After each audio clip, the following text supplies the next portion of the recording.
Let's perform a nice setup of this Apple iPhone 14. Everything is ready to use and we can start our phone by pushing on the power button on the right side. If we perform this, the Apple logo is done, we are rebooted or we rebooted the first time. This screen you can see. Now we swipe upward. The next step is we choose our language. English, for example, now. We select our country origin. You can choose your country origin, in which country you are right now when you perform this setup. Now you have the possibility to choose the quick start guide. This brings our current phone or iPad near this iPhone, if we have one, and they will sign in and set up automatically each other. This is awesome, but if you does not have another iPhone or iPad, you can go with setup manually again. Then, written and spoken language. We can prefer languages in English, keyboard is in English, as you like, or you can customize these settings. Now, the next step is really important because this phone has to make a phone call, or it's not a phone call, it is an hello world sign to the Apple service. And this is only possible via the Wi-Fi network. If you have a Wi-Fi network at home, no problem. You can choose between a 5.0 gigahertz or 2.4 gigahertz network. Push the network which is yours at home or in your office.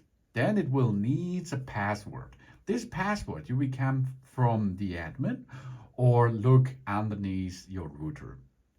This password we have to enter here to enter into the Wi-Fi network. If we enter the password, we can go to join. Now we join our Wi-Fi network and it may take a few minutes to activate our phone because now the information from the Apple server are coming to this phone and the other way. That means this phone tells the world, here I am now. That's good. But for this, we will need the internet. Now we get the information here, data and privacy. This icon here appears when an Apple feature asks to use our personal information. This is an information. Okay, let's continue. Now the next step is we have to make a Face ID because to unlock our phone or to use Apple Pay, we will need Face ID. And Face ID is a nice thing because it will scan your face and you do not have to enter a PIN, for example. Of course, you can perform this without Face ID. That's possible too. But now, because Face ID is so good, we perform this. So how we can set up the Face ID? First, the position of face in the camera frame. Then we move our head in a circle to show all the angles of our face. Okay, let's go. Here we are. There we are. And now I'm rotating. Oh, yeah. Wow, that's good, isn't it? Now, there's a possibility of if we use Face ID with a mask. This is good. Let's perform this because then this area just not shown again. And this makes the phone possible to unlock while we are wearing a mask. This phone now sees that I'm wearing glasses. So we have to perform another Face ID scan without my glasses. Oh yeah. Oh, that's good. That it was. The only step now is we have to go to continue and create a passcode. The passcode we will need if we reboot the system after an update, for example, or if it is crashed or something else. You should use another PIN as mine here, okay? But I now use that passcode to continue now. Now the next step is apps and datas. We can, or we like to, if you have an Apple device which is restored in the iCloud, you can restore it out of the iCloud backup. This is the first letter. Or from a Mac on a personal computer via iTunes. Or we transfer directly from an iPhone in the nearly. And there is a possibility once to move the data from an Android phone on this phone. And we don't transfer apps and data now. The next step is we have to create an Apple ID, okay? For this, we push there on the Apple ID question mark, and the Apple ID is the entrance key to the Apple world. So we have to enter an Apple ID by giving us our email address to Apple with a passcode, which we can choose. And this is your Apple ID, and on all the entire Apple devices, you can use this to use iCloud, the store, the App Store, or other Apple services too. So let's perform this. You create a new Apple ID and I enter mine. After you enter your Apple ID, then the next thing is terms and conditions. You have to read them, of course, and then you have to agree them, of course. If it does not agree them, you cannot use it. So now it maybe takes a few minutes to set up your Apple ID with that smartphone here. This is how much or how fast your internet traffic is. This can take a minute or two, and then we can continue in the setup process. Now we can have a look here on the phone screen. You can see it's an edge-to-edge screen. You have the notch both here. You have some information about your Wi-Fi network, and there's a battery. So now we make this to our new iPhone. You can now customize your apps and data. You can customize the settings, and you can customize the app wallet. Let's continue. It's now black because I choose black on an Apple device before. Now we set up the mobile service, okay? We can transfer a phone number from a nearby phone, or we can make a QR code scan from this network, from our network provider to make this smartphone compatible with an electronic SIM card. You can also, in the Europe version, you can also use a SIM card, and nano SIM on the left side here. So we have the possibility to transfer from nearby iPhone, or with using QR code. The QR code you have to scan, or you can make this manually here. If you done this, we can go forward. I skipped this, okay? The next thing is we can add cards like Visa, MasterCard, American Express as well to your wallet. This is good if you have them.